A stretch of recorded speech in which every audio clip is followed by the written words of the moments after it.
ಈಗ ಅನುದಾನದ ಕೊರತೆ ಇಲ್ಲ, ಅನುದಾನ ಇದೆ, ಇಚ್ಛಾಶಕ್ತಿ ಕೊರತೆ ಇದೆ. ಪಟ್ಟಣ ಪಂಚಾಯಿತಿಯಲ್ಲಿ ಕಳೆದ ಬಾರಿ ನಾನು ಕೂಡ ಶಾಸಕನಾಗಿದ್ದೆ.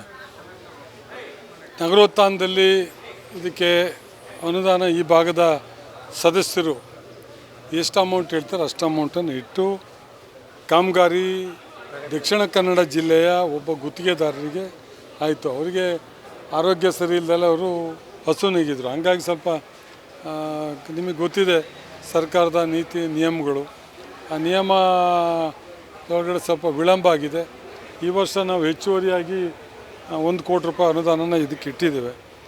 ಇದರಲ್ಲಿ ಬಹುಶಃ ಆಸ್ಪೆಕ್ಟ್ ಇದುವರೆಗೆ ಒಳಗಡೆ ಏನು ಲೀಕೇಜ್ ಇಲ್ಲ.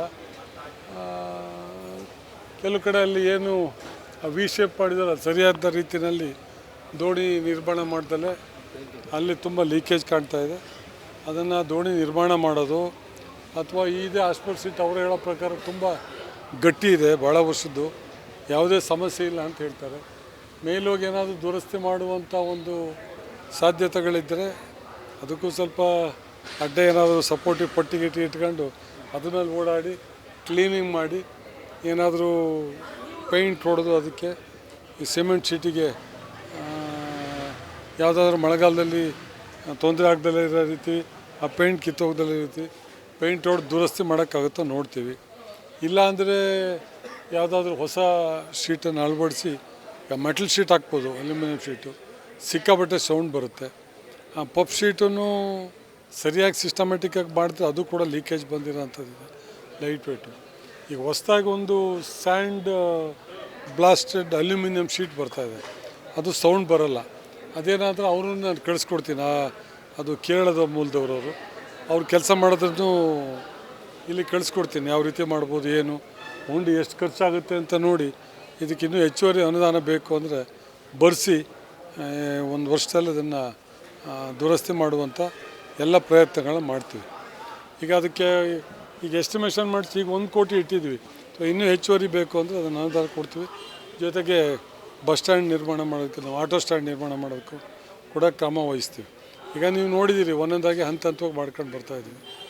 ಈಗ ಯನ್ನಾಪುರ ಬಸ್ ಸ್ಟ್ಯಾಂಡು ಕೂಡ ದುರಸ್ತಿ ಕಾರ್ಯ ಆಗ್ತಾಯಿದೆ. ಅದು ಯಾರೋ ಈ ಗುತ್ತಿಯಲ್ಲಿ ನಿಮಗೆ ಟೆಂಡರ್ ಇಲ್ಲಿಂದ ಯಾರು ಬೇಕಾದ್ರೂ ಹಾಕ್ಬೋದು, ಆ ಥರ ಯಾರೋ ಹೊರಗಡೆ ಹಾಕಿ ಕೆಲಸ ಮಾಡ್ತಾಯಿಲ್ಲ, ಅದಕ್ಕೆ ಅನುದಾನ ಇಟ್ಟಿದ್ವಿ. ಕೊಪ್ಪ ಬಸ್ ಸ್ಟ್ಯಾಂಡು ದುರಸ್ತಿ ಕಾರ್ಯ ಭಾಳ ಪ್ರಗತಿಯಲ್ಲಿ ಆಗ್ತಾಯಿದೆ. ಬಾಳೆಹೊನ್ನೂರು ಬಸ್ ಸ್ಟ್ಯಾಂಡು ಸುಸಜ್ಜಿತವಾಗಿ ಮಾಡಿದ್ವಿ. ಜಯಪುರ ಬಸ್ ಸ್ಟ್ಯಾಂಡ್ ಮಾಡಿದ್ವಿ. ಇದನ್ನು ಭಾಳ ಪ್ರವಾಸಿಗೆ ಬರೋದ್ರಿಂದ ಇದು ಯಾವತ್ತೂ ಆಗಬೇಕಾಗಿತ್ತು. ಇದನ್ನೊಂದಷ್ಟು ಸಿಸ್ಟಮ್ಯಾಟಿಕ್ಕಾಗಿ ನೀಟಾಗಿ ಯಾರಾದರೂ ಒಳ್ಳೆ ಇಂಜಿನಿಯರ್ ಕರೆಸಿ ಇದನ್ನು ಗುಣಮಟ್ಟದ ಕಾಮಗಾರಿಗಳನ್ನ ಮಾಡುವಂಥ ಪ್ರಯತ್ನ ಮಾಡ್ತೀವಿ. ನೋಡೋಣ, ಯಾರು ಟಾಟಾದರೆ ಅವರೇನೇ ಶೀಟು ಅವರೇ ಬಂದು ನೋಡಿ ಅವ್ರದ್ದೇ ಇಂಜಿನಿಯರ್ಸ್ ಹತ್ರ ಮೆಟ್ಲ್ ವರ್ಕೆಲ್ಲ ಮಾಡುವಂಥ ವ್ಯವಸ್ಥೆನೂ ಇದೆ ಅಂತ ಹೇಳ್ತಾರೆ. ಅದನ್ನೆಲ್ಲ ಪರಿಶೀಲನೆ ಮಾಡಿ ಶಾಶ್ವತ ಪರಿಹಾರ ನೀಡುವಂಥ ಕೆಲಸ ಮಾಡ್ತೀವಿ. ಫುಡ್ ಕೋರ್ಟು ಈ ಕ್ಯಾಂಪಸ್ ಇದರೊಳಗಡೆ ಮಾಡೋದಿಲ್ಲ. ಈಗಾಗಲೇ ಹೋಟೆಲ್ ಅವರು ಅತಿ ಹೆಚ್ಚು ದರಕ್ಕೆ ಕರೆದಿದ್ದಾರೆ. ಜೊತೆಗೆ ಇವರೆಲ್ಲ ಅಂಗಡಿ ಮಾಲೀಕರು ಎಲ್ಲಿಗೆ ಹೋಗ್ಬೇಕು? ನಾವು ಫುಡ್ ಕೋರ್ಟ್ ತೆಗೆದುಬಿಟ್ರೆ ಇವ್ರ ಪರಿಸ್ಥಿತಿ ಏನು?